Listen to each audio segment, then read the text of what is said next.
Attends.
Edwina, you may want to mute yourself in the time for.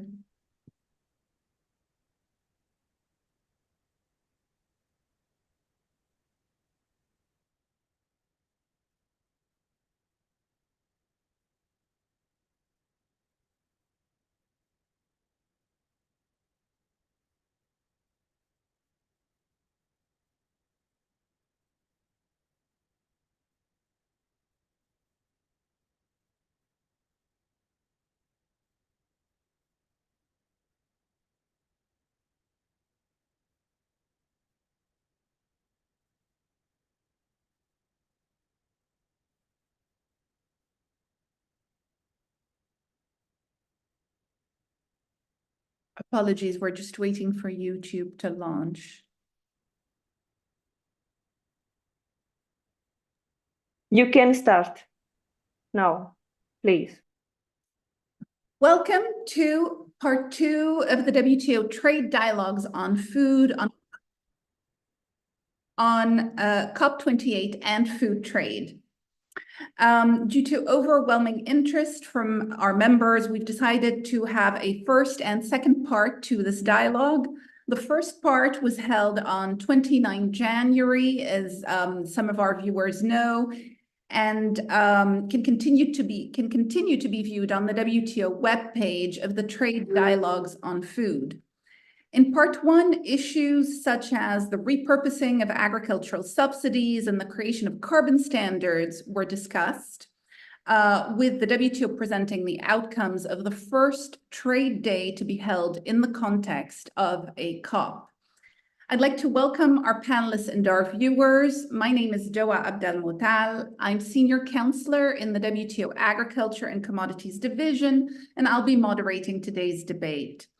I'll be putting 2 rounds of questions to our viewers as per usual practice, and then taking questions from you, the viewers. Please send your questions to dialogues@wto.org. Now, COP28 was held in and chaired by the UAE, which is the WTO member that has just hosted the WTO's 13th ministerial conference that was held at the end of February this year. And we will be discussing the outcomes of that conference and their links to climate change and sustainability. There's no doubt that COP28 represented a milestone in terms of the integration of food systems into the climate debate.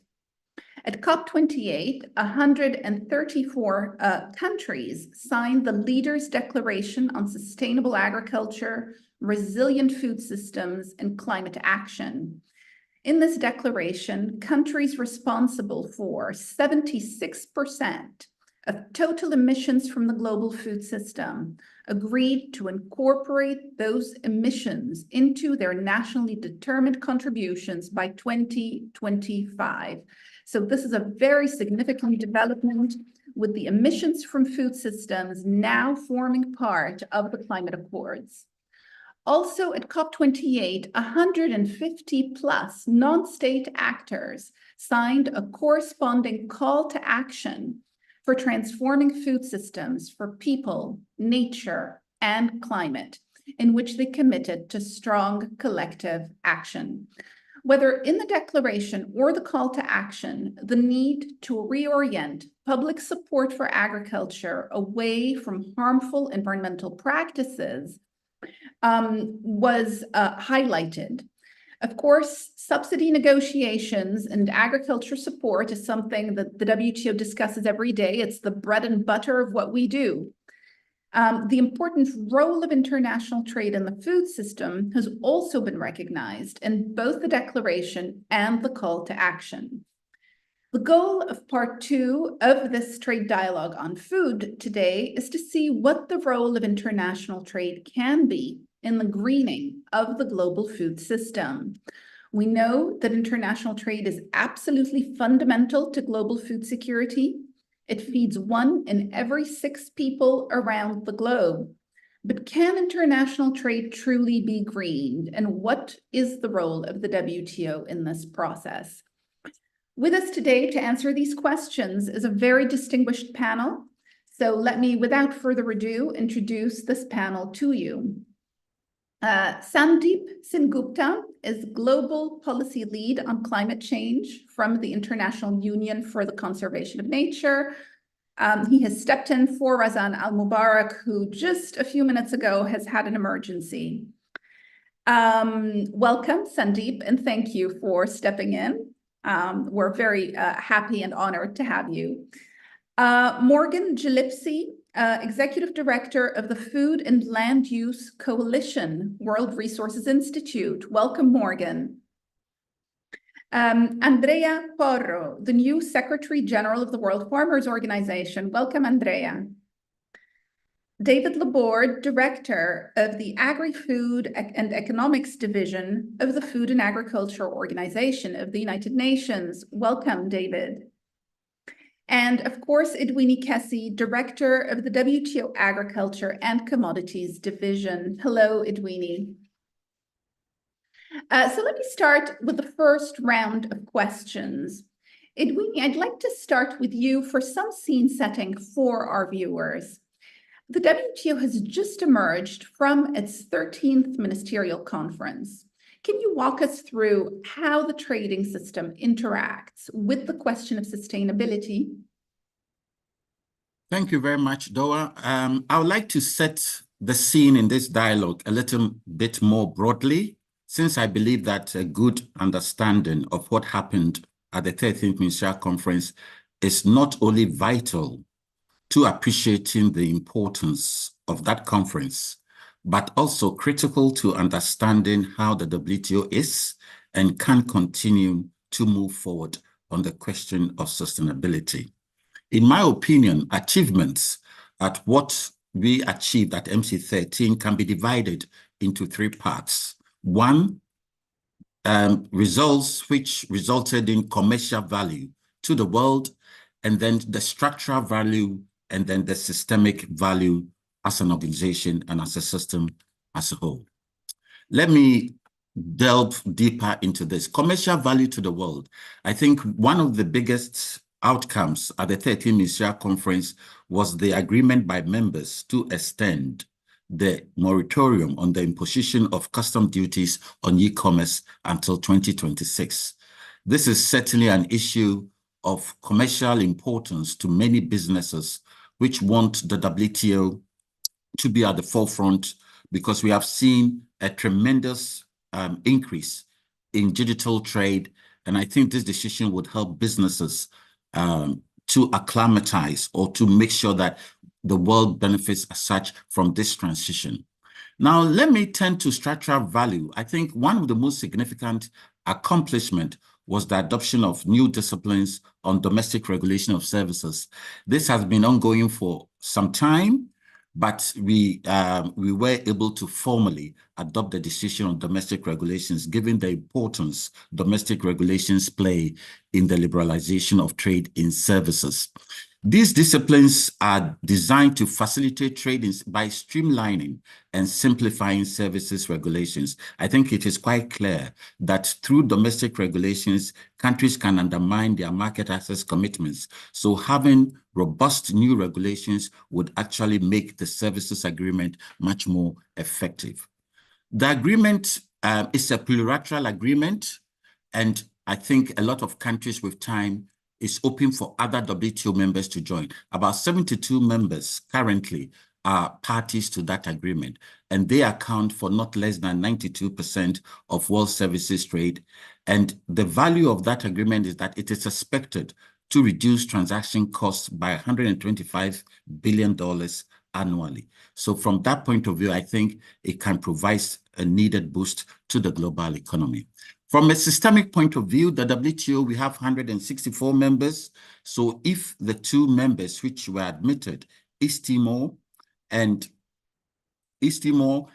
Comoros, that will bring the membership to 166, nowhere near the UN. I think the UN has 192 or 194, but that is our aspiration to get that. So I think it's an important step because we have over 20 countries in the process of acceding to the WTO.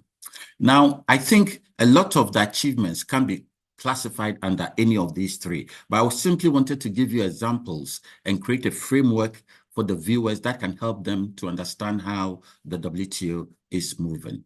While these wins were critical, a number of critical negotiations were not brought to shore and will need more work, particularly in agriculture. It was quite disappointing because this is the third time that we were not able to achieve substantive results on the core agricultural negotiation issues. So this is something that we are all working towards, and I think the members are committed to finding a path forward because clearly there are a number of distortions in the agricultural trading system, and the members recognize that. So I think with time, it would be good if we could actually reach an agreement on the core agriculture negotiation issues. Regrettably, we couldn't also conclude the fisheries subsidies negotiations. The members were very close. So hopefully, I think we would be able to conclude that with time.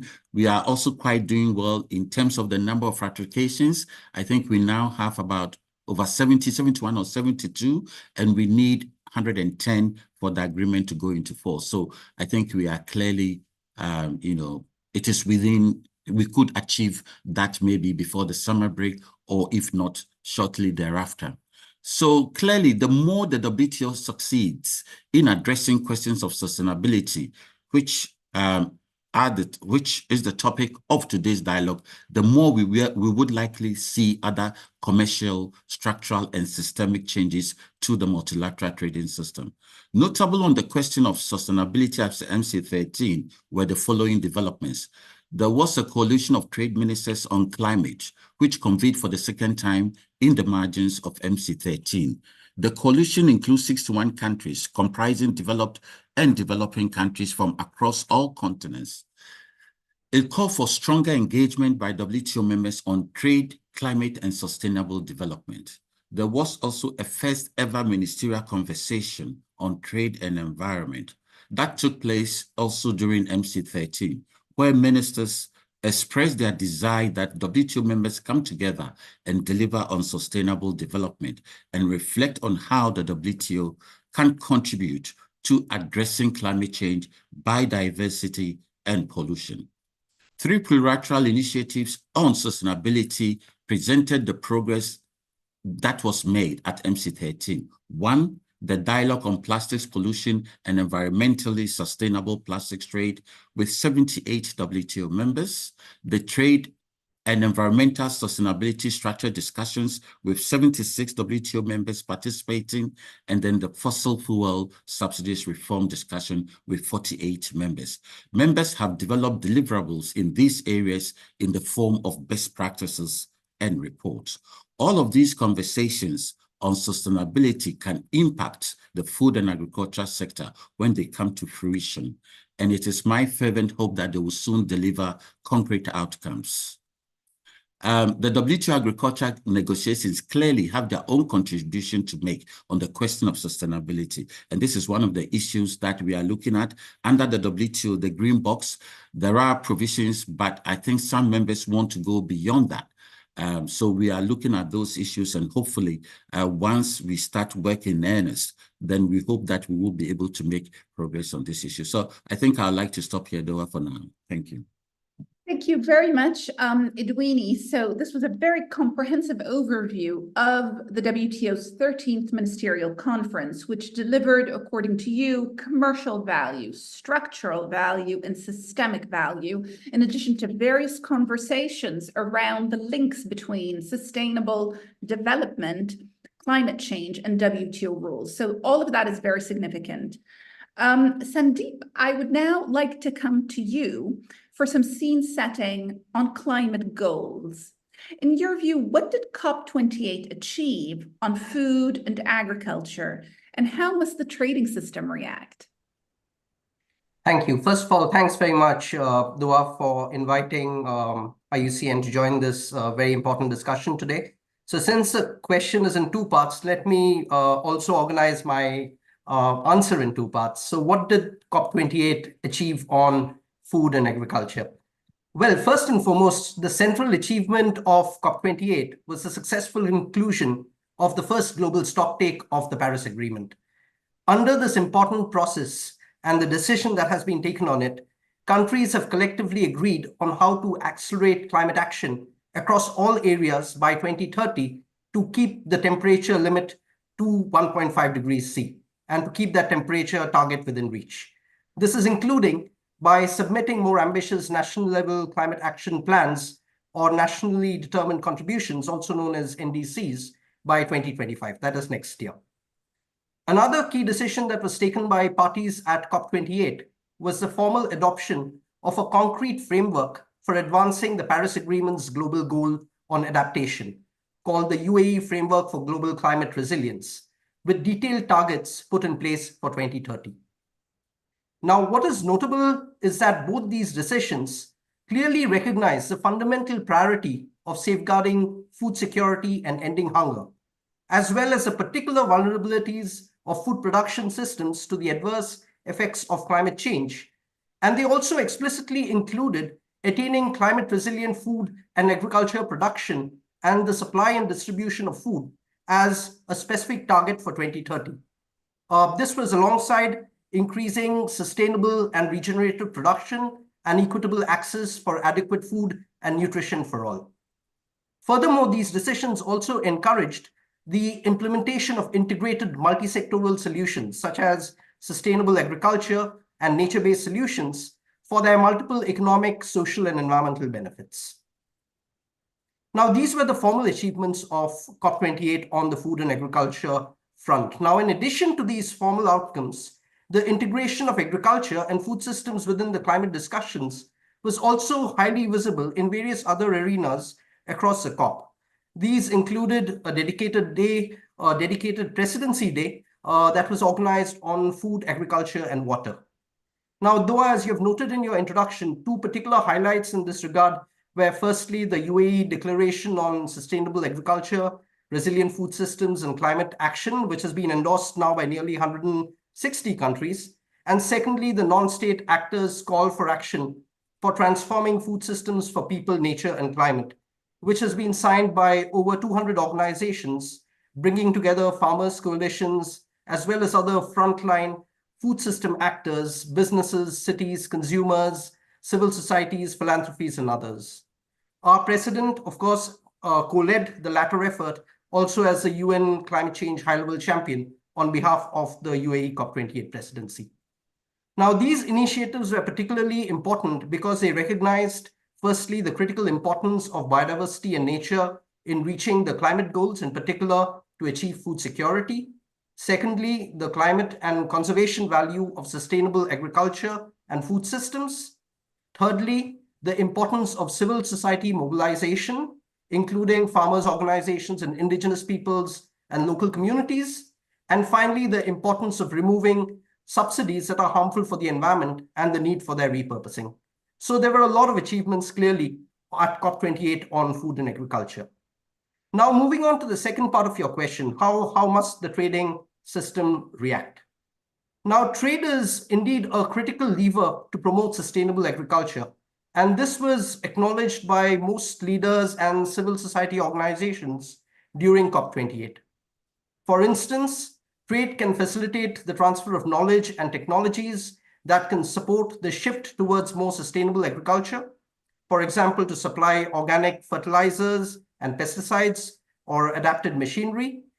An effective trading system can also protect communities against illegal trade of genetic and other biological resources and to protect traditional knowledge. Also, it has been estimated that nearly 90% of annual domestic support presently is considered as harmful subsidies for the environment. Therefore, it would certainly be welcome if countries reframe their domestic support, especially to move towards subsidies that are beneficial for nature and climate. Likewise, and this is my last point, international trade is currently estimated to drive between 14 and 30% of total biodiversity impacts today.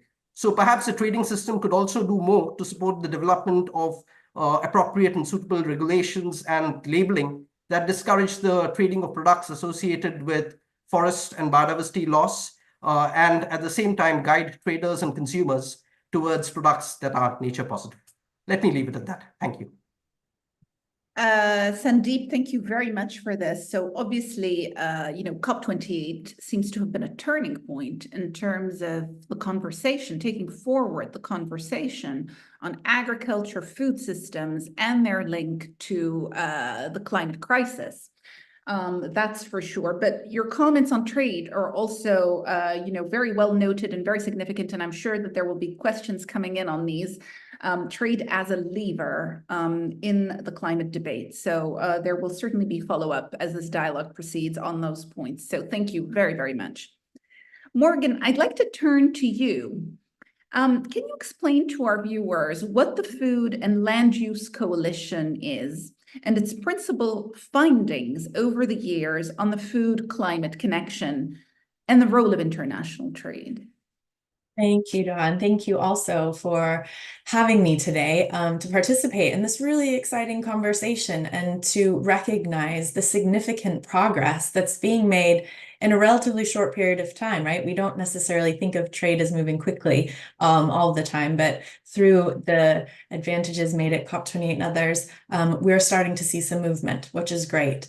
Now, the Food and Land Use Coalition is a coalition in the truest sense of the word. We are 9 international partners working in 7 different countries, including Brazil and China, who believe in the urgent need to transform our food and land use systems. That includes the way that we produce and consume food and how we use our land.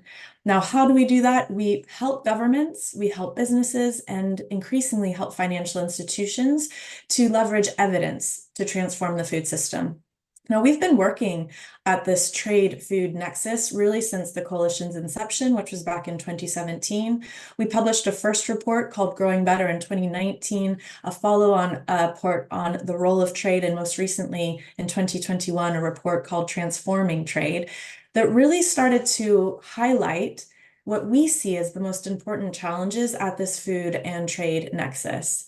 So let's start with the obvious. Firstly, global trade is a good thing, right? It has improved access and affordability of food. It has increased employment in the sector worldwide. However, it has also delivered or contributed to negative environmental, health, and social effects. On the environmental side, we just heard from Sandeep. It has accelerated tropical deforestation. It has increased land expansion from growing demand for products in these highly productive regions. On the health side, global trade has enabled access to cheap but often unhealthy foods. And we know that this is now a driver of diabetes, of obesity. And we also know that global dependency for some of these commodities have led to greater vulnerabilities in food access. So shocks and disturbances in supply can more easily lead to food insecurity, which we've seen at the onset of the Ukraine war. Now, what about incomes? What about livelihoods? Now, globalized food trade has tended to encourage consolidation. And again, there's some benefits of that, but it can also disadvantage small-scale producers that are critical to building local economies. And so what we've been advocating for is a recognition that these environmental, these health, and these social externalities need to be factored into the global trade system so that we are trading sustainable, nutritious, and justly sourced, as well as affordable food. Now, what do we do? So we've worked at the global level, the national level, and I want to kind of talk about a report that we've been working on with the WTO. At the global level, we've done some work with the German Ministry of Environment to better define the role the G7 could play in reforming trade, a really powerful bloc of countries. And we look specifically as to how the G7 could reduce its 30% contribution to tropical deforestation linked to trade in agricultural commodities. And we helpfully found really practical recommendations, including things such as voluntary commitments, demand and supply side regulators, and international collaboration to make sure we're avoiding market leakages. At the national level, and an example from India, we have an initiative there that's really helping to strengthen India's position as a steward of responsible sourcing and trade, and also supporting its policymakers to promote sustainability in global value chains. And then lastly, in the most recent few months, we've been working closely with the Remaking Global Trade Project, which I think is a fantastic project, who has helped to set up a reform agenda that's been enshrined in the Villars framework for a sustainable global trade system. And we were really delighted to see a number of our recommendations included in that. And so this is what we can do. This is how we can strengthen things. We can pursue international reform to align incentives. Sandeep mentioned that already. We can focus on removing perverse subsidies. We can focus on promoting national ambition while avoiding market leakage. And we can also, again, support leveraging coalitions of the willing. And we heard a lot from Edwini about groups of members within the WTO, so initiatives such as the Trade and Environmental Sustainability Structure discussions that can be used to align smaller groups of actors around some environment-related reform. Overall, the key message that I want to share is that food and trade, if it isn't obvious, are intimately and strongly interrelated. By reforming trade systems to align incentives, avoid market leakage, and increase traceability and transparency, we can limit the externalities in our food system. And equally, by transforming food system trade, we can improve global trade. So I'll leave it there for now. But the key message is that we can't do these things separately. Morgan, thank you very much. That was a very sort of rich menu of options for how to reform international trade. And of course, you started out by saying that trade is a good thing. And of course, trade, as we know in the WTO and as the world knows, is necessary. Trade in food is absolutely necessary to feed the world. We always like to say in WTO, where a country finds itself is no more than an accident of geography. And some countries find themselves on pieces of land where survival would be impossible without food coming to them from elsewhere. So we need to be conscious of that. But of course, we have to see how trade interacts with the environment. David, I would now like to turn to you. The FAO has played an absolutely pivotal role at COP28 by setting out a roadmap for the transformation of the food system, which I believe you personally were involved in preparing, if I'm not mistaken.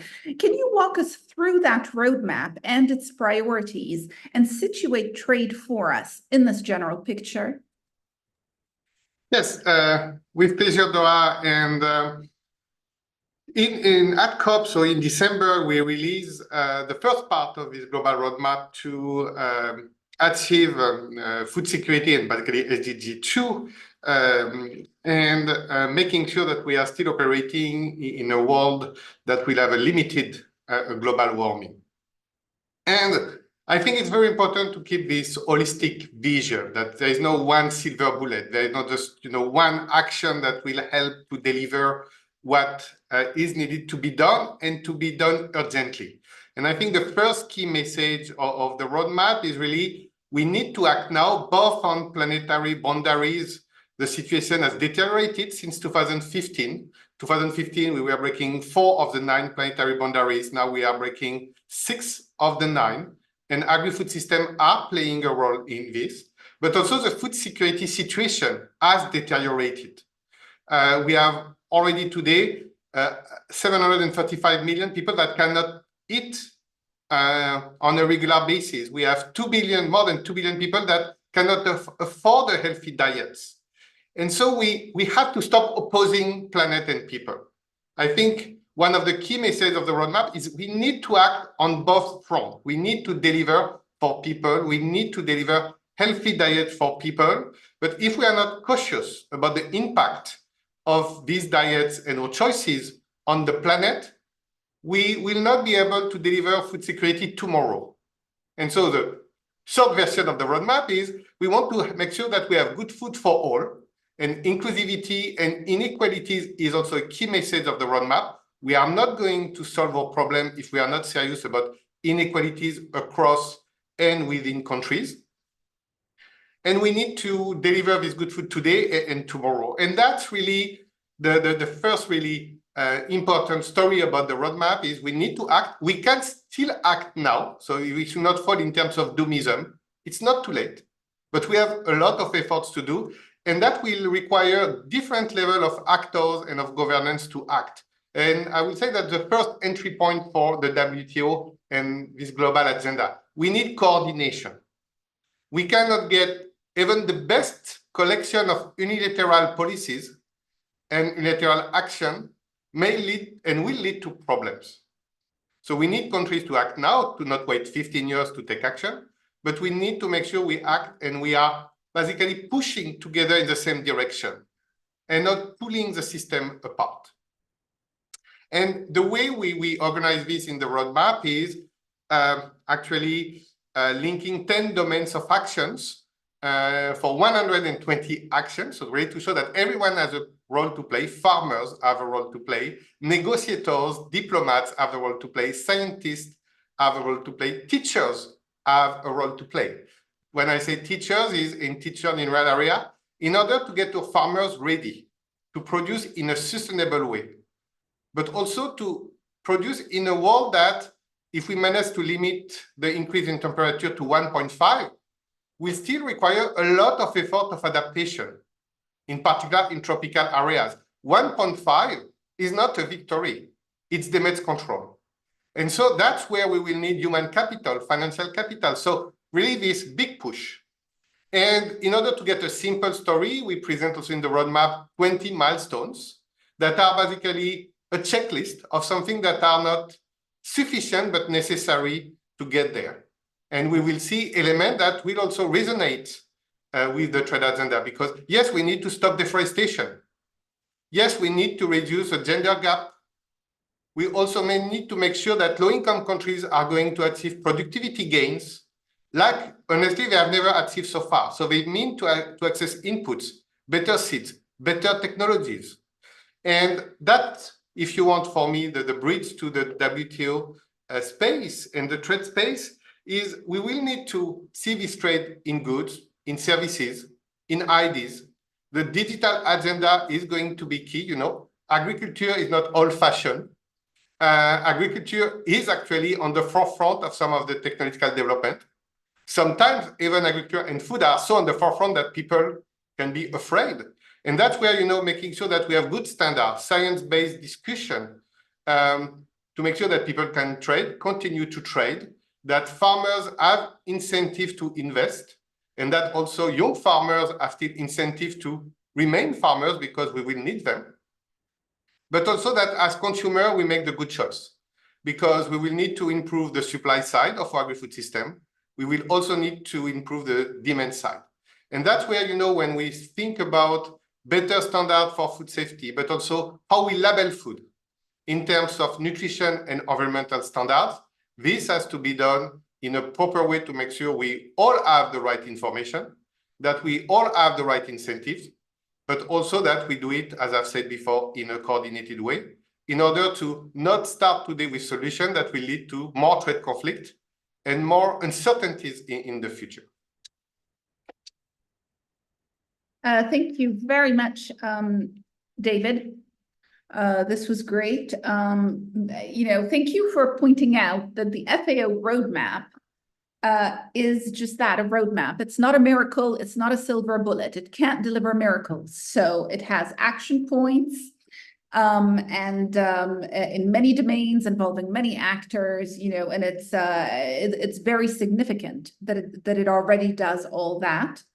But I also very much like the fact that you've said, we need to stop juxtaposing planet and people. We need to connect these things. Otherwise, we're not going to make any headway. If we continue to talk about people in WTO and planet at IUCN or in other places, where at some point we're going to have to connect those dots. So thank you.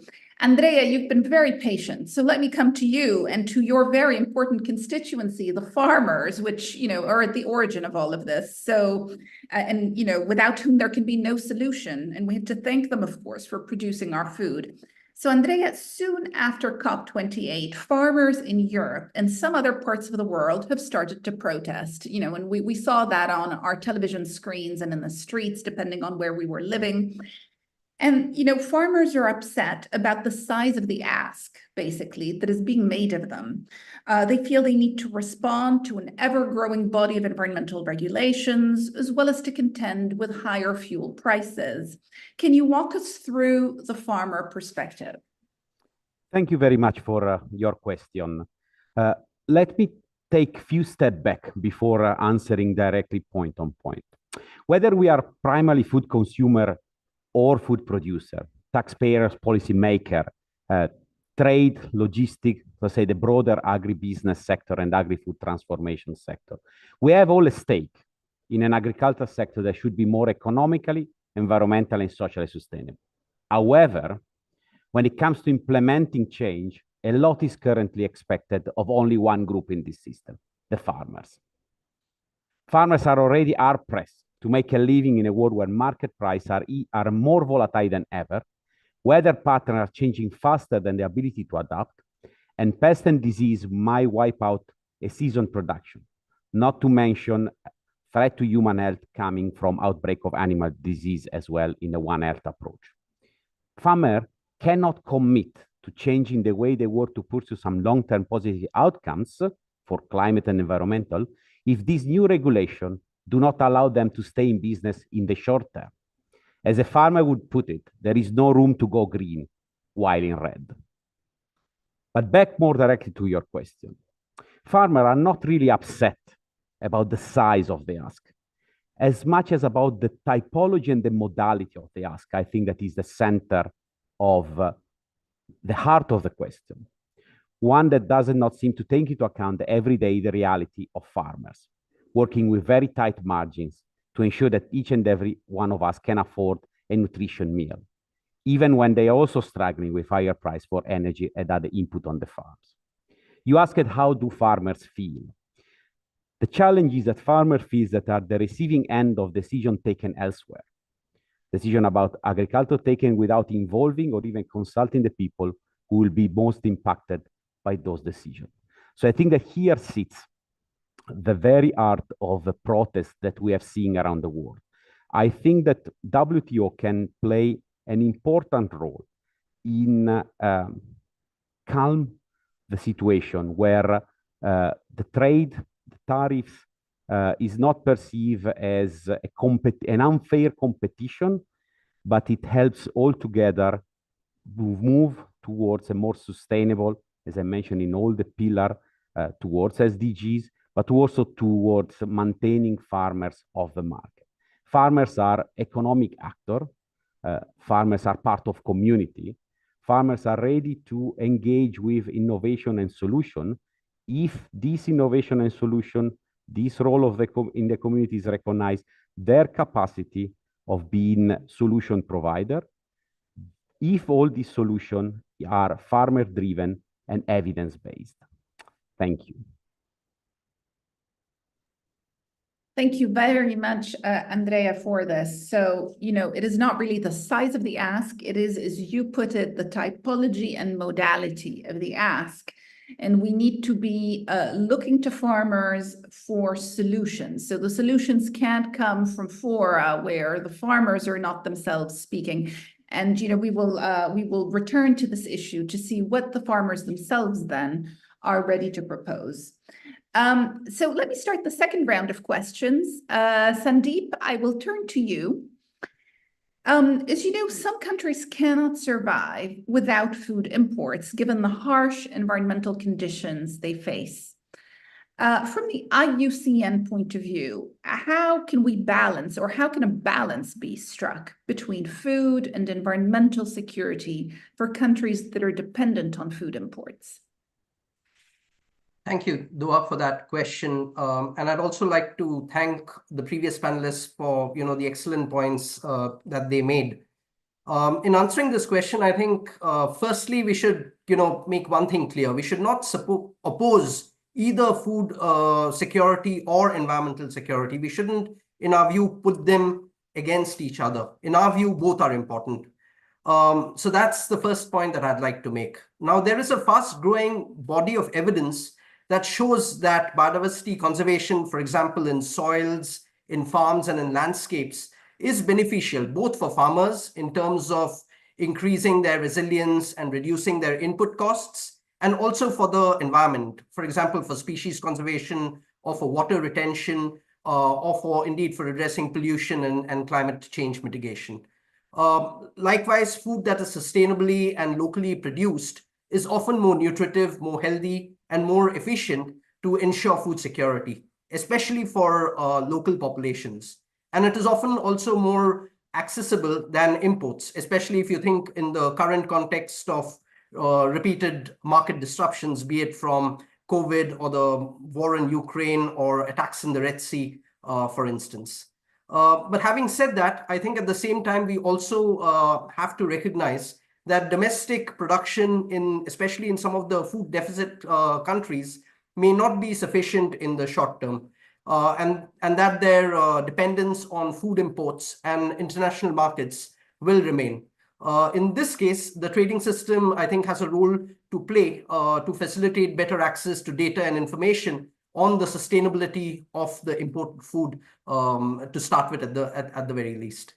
Now, there are also some concrete proposals I think we can consider in terms of helping to achieve this balance between food and environmental security in countries that are heavily reliant on food imports. In our view, this requires a multi-layered approach that can address both immediate food needs as well as long-term environmental sustainability. So it could include, for instance, investing in sustainable agriculture, and because encouraging sustainable agricultural practices, incorporating nature-based solutions, for example, including organic farming, cover crops, crop rotation, or agroforestry, can improve soil health. It can help to conserve water and reduce the need for chemical inputs, helping, therefore, to promote long-term food security while minimizing environmental degradation. I think there is also, in some cases, a need to promote local food production, and supporting local farmers and small-scale producers can reduce dependence on food imports and strengthen local food systems through policies that incentivize local food production, improve access to land and resources for farmers, and invest in infrastructure for storage and distribution. There is also a place for diversifying food sources. So relying on a diverse range of food sources, including traditional crops, can help to enhance resilience. And governments can support diversification efforts in this regard through research, extension services, and indeed also market incentives. There is a place equally for improving food distribution and access, because enhancing distribution networks can help to ensure that food reaches vulnerable populations in a timely and efficient manner, reducing food waste and improving access to nutritious food. We are framing today's discussion in the context of climate change and COP28, and there is certainly an important need to address the climate crisis and the need to take greater action to mitigate and adapt to climate change. It is essential for achieving both food and environmental security, and this includes reducing greenhouse gas emissions from the sector, promoting climate resilient agriculture, and protecting natural ecosystems that provide vital services such as water regulation and pollination. There is also an important role and need for promoting policy coherence to ensure greater coherence between the food, environmental and trade policies is crucial in a sense for achieving the sustainable development goals. And governments again can play a really important role by promoting coherence, by integrating environmental considerations into food and agricultural policies, but also by aligning trade policies with environmental objectives and fostering collaboration across different sectors and across different stakeholders. And lastly, the need for enhanced international cooperation is also very important because addressing food and environmental security requires global cooperation. Importantly, it requires global solidarity and as well as sharing of knowledge and best practices, including also for mobilizing resources and by supporting capacity building. Maybe let me just leave it at that. Thank you. Thank you very much, Sandeep, for this. So, your comments are very significant in the sense that we can't think of food security on the one hand as something that is, that is in conflict with environmental security. And the way to make that happen, if I've understood your remarks correctly, is by doing agriculture differently, by beginning to do agriculture in a way that, you've set out here a very interesting menu of things from, supporting local farmers, just using different types of inputs, infrastructure for storage, and so on. So, maybe the solution lies there, just doing agriculture in a different way. Thank you for this. Morgan, let me come to you. Now, the food and land use sector accounts for about a third of global greenhouse gas emissions. The agri-food business, of course, has responsibility in this, including through trade and the food that they trade.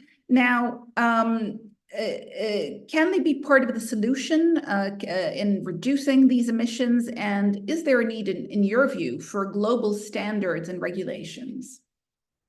Thanks, Dawn. It's a really actually wonderful segue. We were just talking about business needing to be done differently, agricultural production being to be done differently. I'll look to Andrea, who I have the great pleasure of knowing and respecting, but farmers are businesses, right? And so we quite often talk about these two things as separate camps, but and they should be dealt with, obviously, in the very unique ways in which they need to, but they're also a little bit the same. They're a little bit linked. So you will not be surprised, to hear that, of course, companies, big multinational global businesses have to play a pivotal role in dealing with this climate crisis and providing nutritious, healthy, and sustainable food. And they can do that primarily through greening the emissions in their supply chains. Our analysis has shown that 75% of agricultural emissions are embedded within company value chains from farm to consumption. That's a huge number, 75%. And so companies have a responsibility in reducing that. So what can they do? Let's make this really practical. Now, there's been a big framework that's taken a long time to develop that I do want to mention. It's called the ACT-D framework. It's really simple. It's assess. So make sure that companies understand their scope 1, scope 2, and importantly, scope 3 emissions. The C is commit to act, set transparent, time-bound, science-based targets that can simultaneously address emissions reductions and removals alongside nature goals. Number 3, the T in ACT, is transform. And this is kind of where we're falling down today, right? A lot of folks have assessed and made commitments. We're all struggling to transform. And so this is the action needed to transform how they and their suppliers, and again, as we go down that value chain, suppliers ultimately get to farmers, and how they produce the commodities, minimizing their impact on climate and nature. And this is going to require maybe some challenging things, investing in traceability, developing mitigation strategies from some of those commodities, and working closely with suppliers and changing the practices that the businesses use, right? They have some responsibility here. And of course, companies need to disclose. So this framework is a really simple mechanism, but what else needs to be done? Well, we think, and this is, again, maybe a controversial opinion, but that by adopting voluntary standards, companies can actually help trigger a virtuous cycle of legislation, right? And there's now emerging examples of policy moving to regulate in the direction of voluntary standards. Let me give you just one example. Guidance provided by the TCFD, the Task Force for Climate-Related Financial Disclosure, which is actually soon going to be the ISSB, the International Sustainability Standards Board. The TCFD has now formed the foundation of legislation in a number of countries. So for example, the EU CSRD leverages and goes beyond the TCFD's 11 recommendations, which is fantastic. So we saw the TCFD as a voluntary framework, and we're now seeing examples of the EU as using that voluntary framework as the foundation for legislation. What about when companies, there's a second example where we want to talk about companies who don't transform their supply chains are also potentially going to have penalties now in the future as a result of this legislation. And so what we're seeing through this virtuous cycle is legislation finally forcing penalties on companies who aren't acting, and companies who are at the forefront of this, if they start to transform their behavior sooner rather than later, will reduce that risk. So for example, some companies who are unable to apply with new EU regulation could face penalties of up to 4% of their annual European revenues. Now that might seem not that much, but this is the first time a penalty could be imposed, which is interesting. Now, lastly, we also need to be mindful that transitioning company value chains to lower emissions solutions doesn't further consolidate market access or global trade in the hands of the few. And that links back to one of the first things that I said, right? Global trade is really, really good, but sometimes we see is this consolidation of market power, which excludes smaller suppliers from the trading system. And we want to make sure that as we're transitioning these value chains, that we're not driving that unintentionally. The financial impact of mitigating agricultural emissions is very unequally distributed across the value chains, right? We see prohibitively high costs for the transition of many farmers, and we see this as a key factor which prevents them from implementing emissions mitigation solutions at scale. So companies further down the value chain must work with farmers, must work with policymakers to alleviate as much of the cost and risk that the farmers are currently bearing, right? So the farmers do the brunt of the work, they take on most of the risk, they're still seeing the highest cost. That needs to be redistributed towards the companies. And similarly, companies can play an important role in guaranteeing access to the technologies necessary for improved emissions. You heard David said that agriculture is technology-based now, right? And things such as making traceability tools widely acceptable can help to prevent the exclusion of some of the smaller players in the sector. So overall, companies have a critical role to play in greening their supply chains, which can lead to reduced emissions from the global trade of these agricultural products, both directly and indirectly. Thank you very much, Morgan. So assess, commit, transform, and disclose. You've put companies right at the center of this debate. And I like very much what you have said about initiating a virtuous cycle of legislation by having companies move, but also very importantly, connecting global value chains to the farmers. So thank you for bringing the private sector into this discussion. Obviously, we can make no progress without agribusiness. Andrea, let me come back to you. Now, the World Farmers Organization has adopted a trade policy, which hasn't been easy given the diversity of your members, of course. Now, can you walk us through the complexity of this exercise and how it relates to sustainability? Thank you very much again for this question that allow me to do a deep dive in the World Farmer Organization. So we are a member-based organization, including 81 national family farmer organization, and agricultural cooperatives from 55 countries across all the continent. The context where our farmers, and I would say all farmers operate, are very different. But family farmers per se are more similar than we would think. Farmers, and especially family farmers again, strive to produce food, fuel, and fiber in a sustainable manner, while ensuring that they are able to stay in business and feed themselves. All farmers want to preserve their land from degradation, use their water efficiently, both on a productive way, but also on an environmental way. Ensure their animals are healthy and contribute to the well-being of their communities, which are members. Farmers are not separated from the area that they insist. They are living part of a community, and they keep sometimes community alive. Crucially, all farmers want to make their farm more resilient to the impact of climate change, and thus contribute to global effort to reduce greenhouse gases emission. During our last General Assembly, and I'm coming back to your question, last year, our members discussed and adopted a revised version of our 2013 policy on international trade. Do you know what was one of the first things that all the farmers asked to add in the 2023 version? Was the importance of reconciling agricultural production with the delivery of positive outcome on climate and environment. Of course, that goes hand in hand with a fair price system, which, and I quote verbatim from our policy, adequately rewards the work of farmers and enable all farmers to innovate.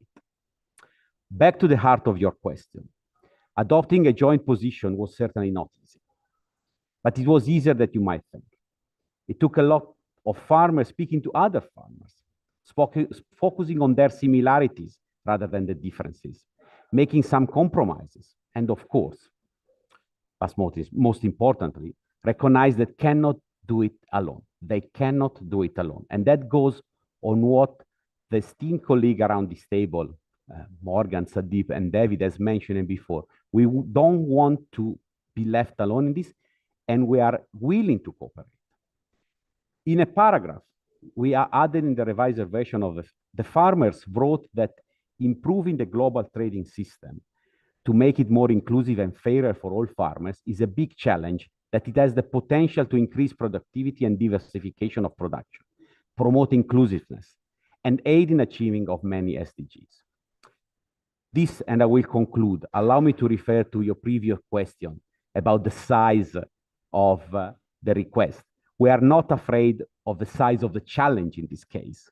On the contrary, they want our farmers, all the farmers, to contribute to a global solution which can only be effective if informed by their experience and need. Thank you. Thank you very much, Andrea, and thank you for repositioning our lens. So, you know, the protests that we see by farmers on our televisions, et cetera, give us the impression that farmers are opposing environmental legislation. But as you just indicated, farmers want to protect their soils. They want to save their water. They want to protect their animals. You know, farmers have an economic interest in environmental protection.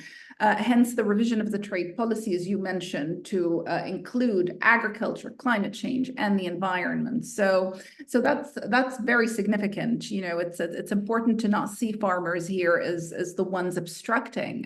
To the contrary. David, let me come back to you.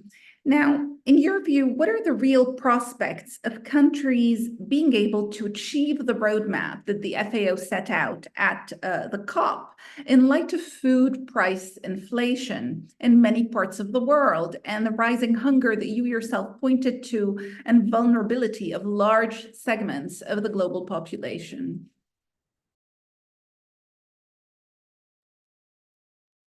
So I think we are dealing with, at the global level, you know, very diverse situation. So why it's important to have a global vision and a general framework, an harmonized framework like the roadmap is proposing, a lot of the solution have to be contextualized to the reality on the ground, in the field, because we are dealing with different agroecological situation, the reality of the cost and benefits, both in economic and environmental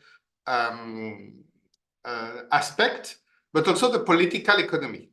I think that's something that is very important. And as I was saying before, we need to really act now.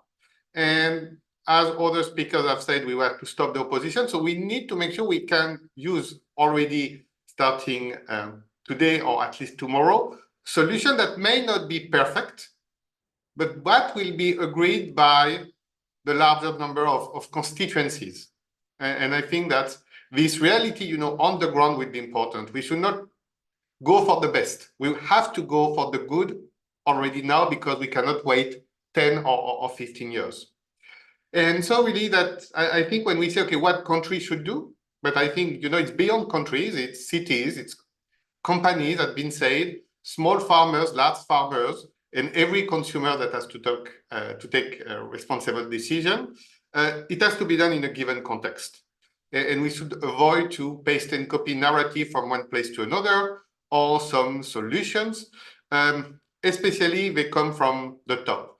To echo what has been said and discussed, for example, with farmers, I mean that some farmers doesn't like to be micromanaged, especially if they think that the decision comes from 1,000 kilometers away from people that doesn't know their reality. And I think that's the same thing for countries. So that, I would say, you know, this need of contextualization is important. Now, I mean, we need to make sure also that we give the means of implementation for countries.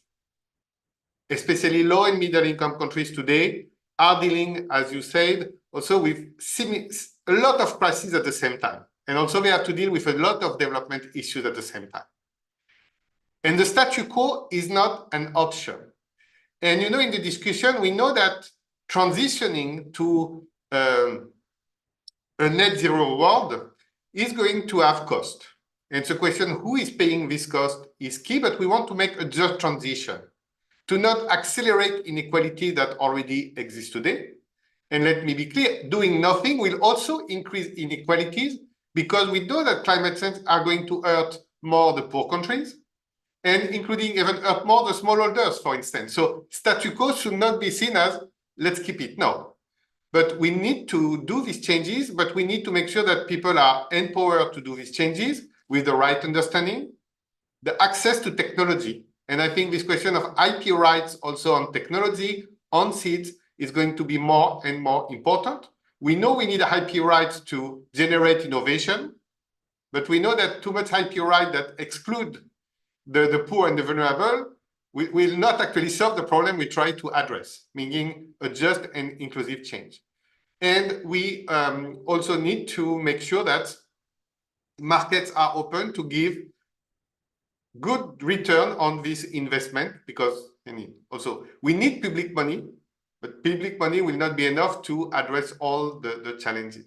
So you see this question of contextualization and making sure we provide the means. And when we talk about low and middle income country, we need a global agenda on, let's be clear, global solidarity to deal with that, and to actually separate who has to act and who has to pay for these actions. And that's true when we think about the space between farmers and consumer, but also that's true between high-income countries and low-income countries. And if we don't have this open and clear discussion, we will be stuck, because the people that need to act the most will not have the capacity to do it. Thank you very much, David, for this. You know, I think you're absolutely right. Doing nothing is not a solution. You know, the status quo is not very good. And just having it linger would actually increase inequalities, as opposed to, you know, preserving something that is working.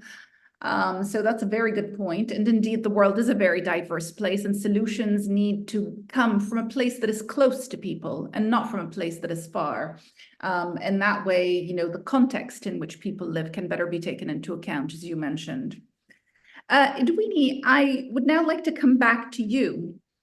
WTO agriculture negotiations are clearly amongst the most complex set of negotiations in the entire organization, and that's always been the case.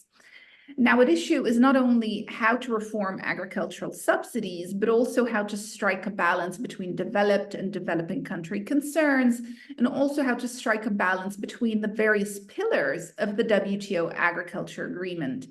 Do you see a way forward, and how can these negotiations contribute to sustainability? Thank you. Though, like I said earlier, this is the third time that we couldn't reach an agreement on the core agriculture negotiating issues. So I think that exemplifies the difficulties that we are confronted with. On the one hand, we have some countries with growing populations. They want to have much flexibility or broader flexibility to subsidize. On the other hand, we have exporting countries who also have an interest in limiting trade distorting domestic support. There are countries who believe that to transition to more environmentally friendly production or processing methods, they need to provide more subsidies. Other countries are also quite worried that in the bid to do that, there may be unilateral measures imposed on them. So I think these are the broad difficulties we have.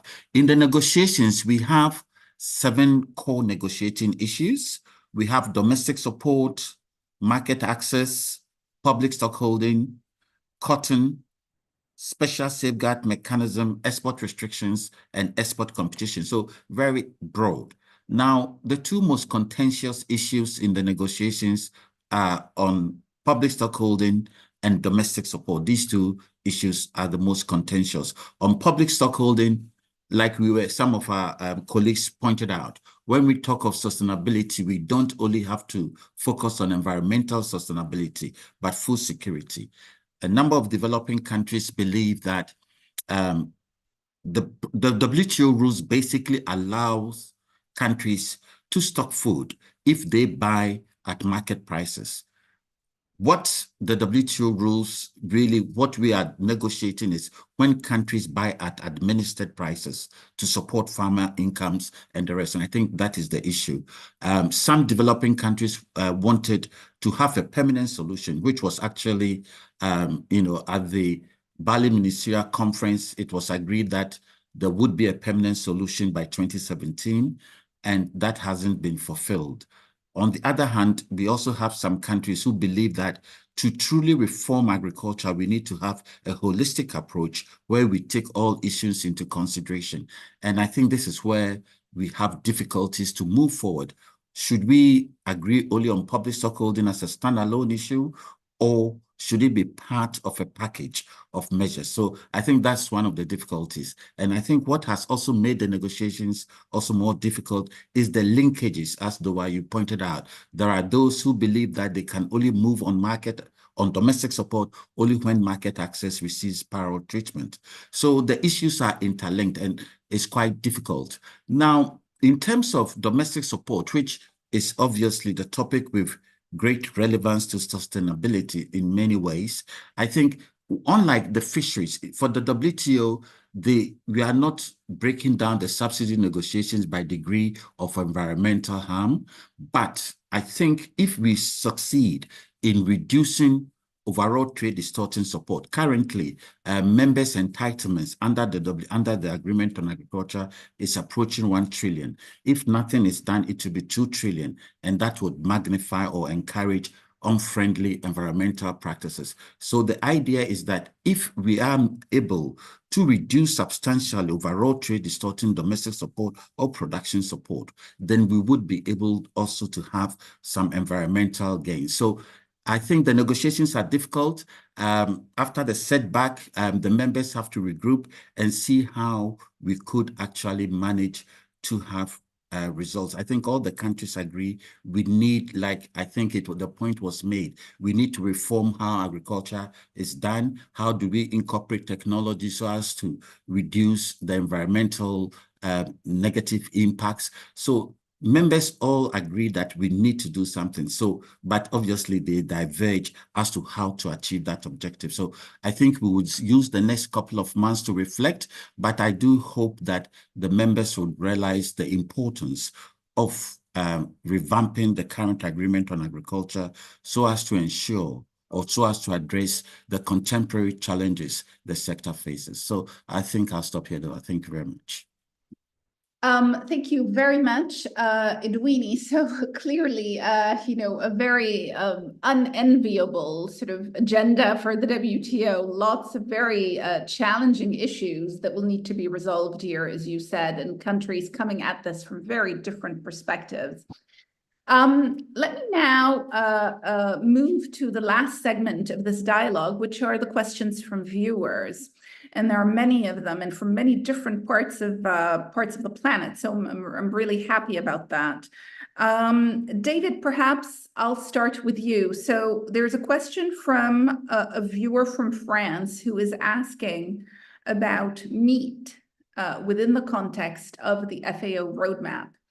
And he's saying, has the meat sector been addressed? And he's referring to an article that he's read in The Guardian, where there seems to have been some controversy about whether meat is, reducing meat consumption is in or out of your roadmap. How does the FAO and how is that roadmap addressing that particular sector?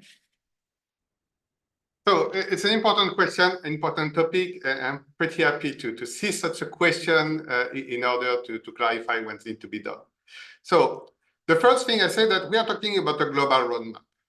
And we are living in a world where actually you have 2 billion people that have a uniquely crop-based diet because they are too poor to access to anything. So when they hear a discussion about we have to cut meat consumption, some people will be pretty happy to have meat even once a week. So we really need to be balanced and to look at it from a global perspective.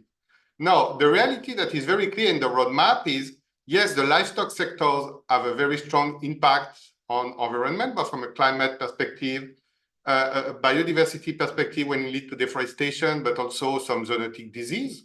So there is nothing to hide here, and there is a number of actions that have to be taken.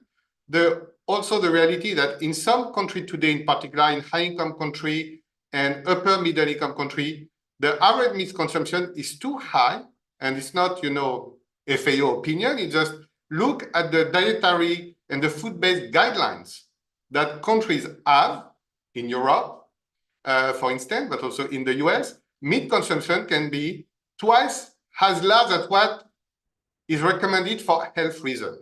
So I would say even starting to talk about climate, we have a situation where people are consuming too much meat, that sometimes this meat is of a low quality and of a low prices. And that's bad. That's bad for health. That's bad for the environment. And I would say many farmers today will be happy to discuss this in a rational way. But also the question is why we eat meat in some locations to get micronutrients. So we need to make sure that we are providing the micronutrient that the population needs, that the kids need. And if you go in a lot of low and middle income countries today, the best way to get micronutrients is to access to meat and animal product.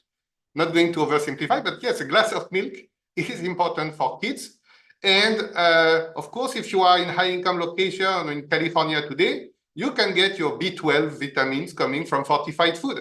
That's not the reality today in many African countries and will not be the reality today in the next 20 years. And we also have pastoralist community that are facing challenges.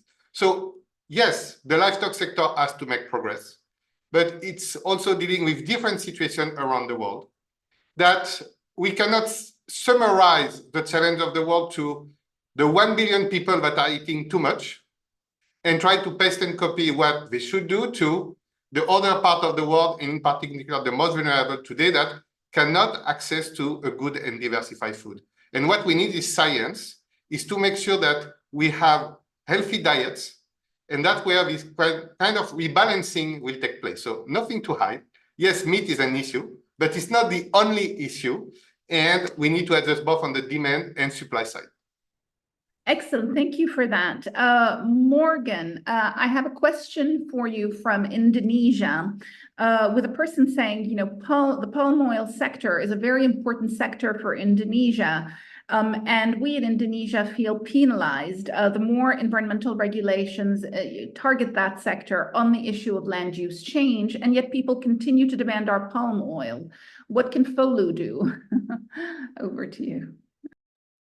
I mean, I think it's a very fair and valid question, right? And you and I were discussing before this started, the recent dispute at the WTO around palm oil exports from Asia to Europe. And it's not exactly this issue, but it's very similar. And just for context there, Malaysia brought forward a trade dispute against the EU measures taken under the Renewable Energy Directive, which limits the use of food and feed crop-based biofuels to achieve renewable energy targets for transport fuel, because it directly or indirectly can contribute to land use change, primarily deforestation, right? And the WTO actually ruled that certain aspects of this implementing act, which includes palm oil and related biofuels, was inconsistent with WTO rules. So I think the world is now seeing the clash of, okay, there's demand for these products that are contravening some of what needs to happen from an environmental perspective. I think you asked what FOLU can do, which is actually even harder than kind of addressing this. FOLU has a really rich platform in Indonesia. We have more than 18 national partners that are working collaboratively across healthy and nutritious diets, across sustainable and regenerative agriculture, across food loss and food waste, and specifically focusing on protecting and restoring nature. And we do that through the lens of trying to promote efforts to halt deforestation. And I think one of the things that we've learned from the last sort of 5 years is that we're not having enough dialogues with the right people in the room. The environmental folks talk to the environmental folks, the trade ministries talk to the trade ministries, the health folks talk to the health folks. And I think that what we're seeing is a need for a breakdown of these silos. And I would also recognize that the silos exist for good reason, right? We've organized our international trade and our global policy systems across these silos. It kind of makes sense, but we need a much more concerted effort to reach across the aisle so that we can understand both the needs and the constraints of what each of these different constituent stakeholders is trying to achieve. No one wants to go out there and say, you need to stop selling palm oil in the global market because that will negatively impact you. But we also want to be able to say, but how can we collaboratively understand how we can halt deforestation? Because if we don't halt it in Indonesia, we're likely to blow through 1.5 degrees, and that's going to harm the world writ large. And so what FOLU can do specifically, but what I would also call others to do, and the WTO does this at member state level, is to create more spaces for dialogues across the different stakeholder groups so that we can come to collaborative solutions together.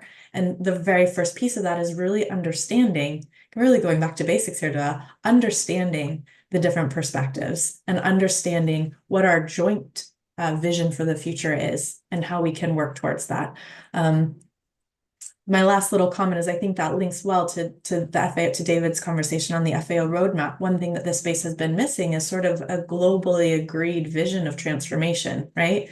We don't have the IPCC energy transformation with all these wonderful pathways to get there. I think the FAO roadmap is a first step towards that. I think that's fantastic. But again, getting that consensus sub-regionally, nationally, at member state level and internationally on what our joint vision for the future is critical. And I think FOLU has a very small role to play in facilitating that.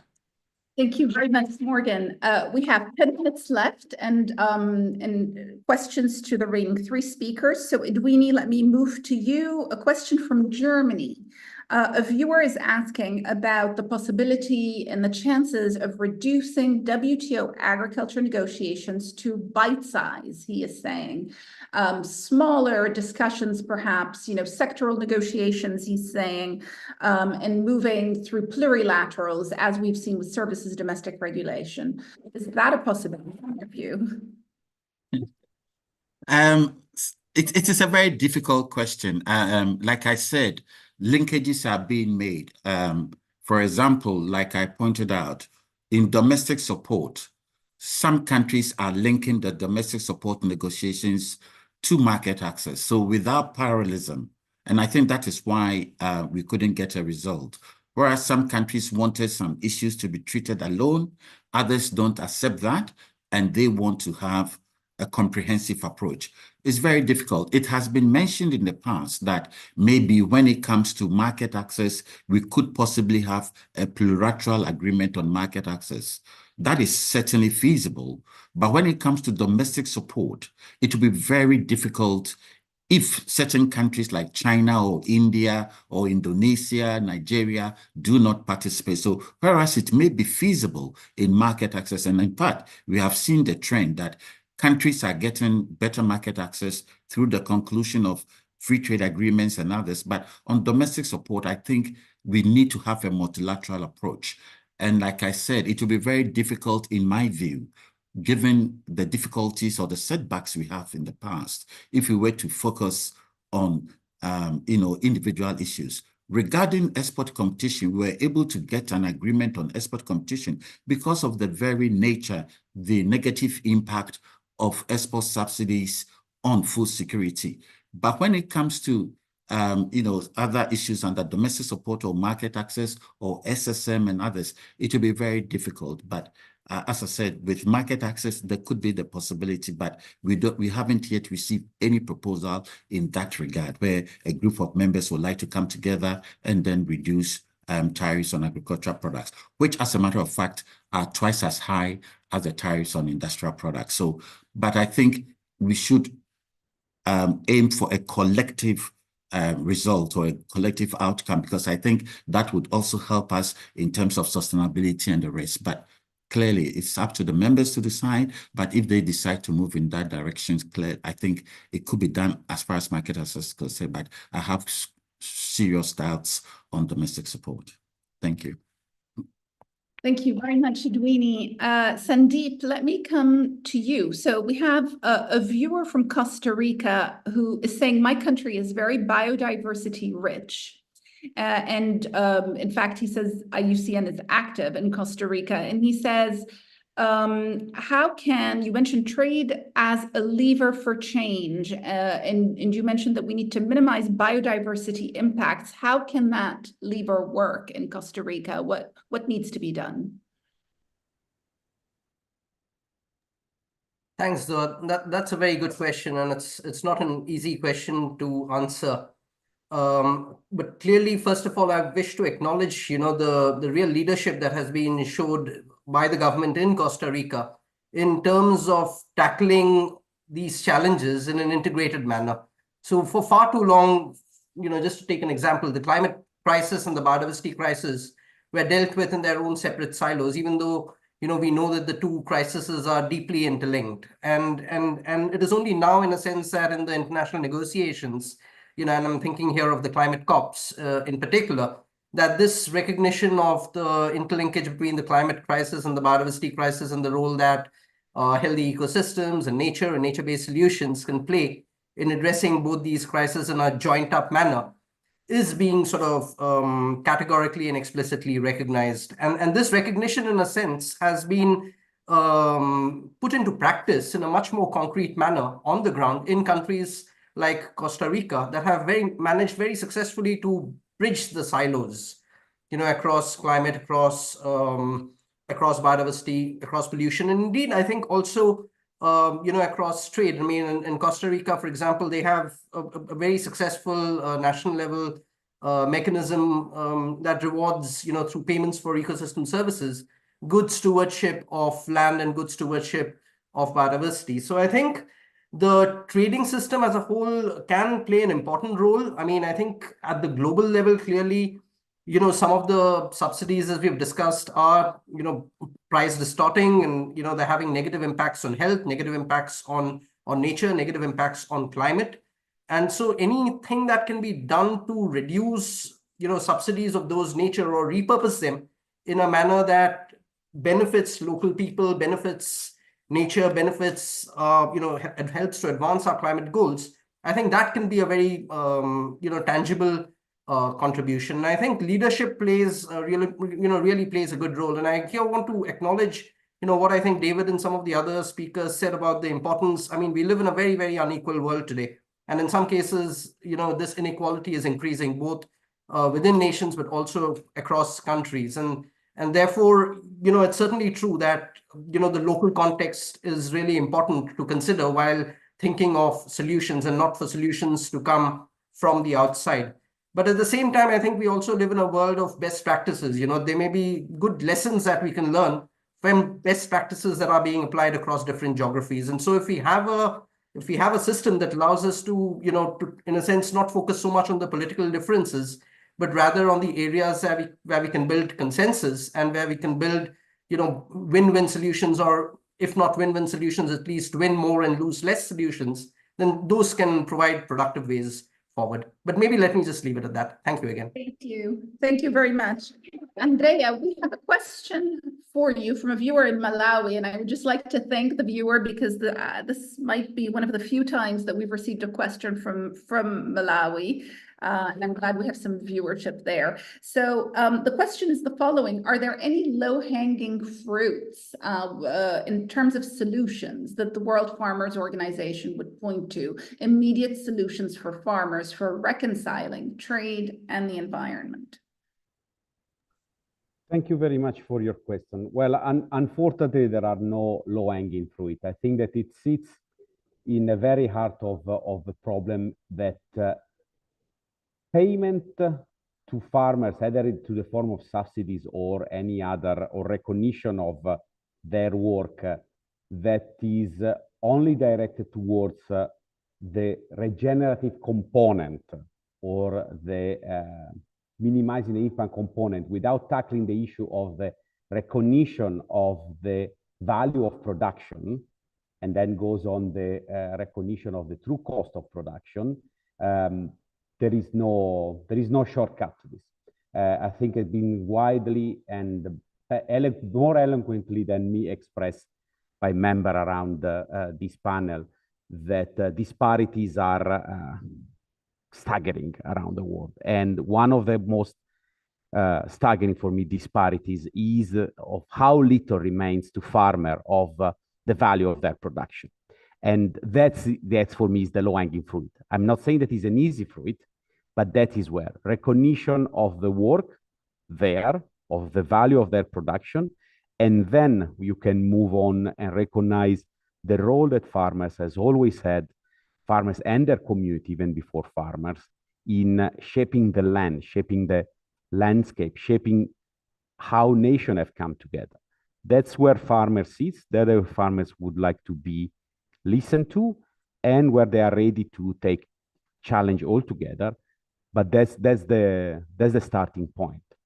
As I quoted at the very beginning, and I firmly believe that there is no room to go green if you are in the red.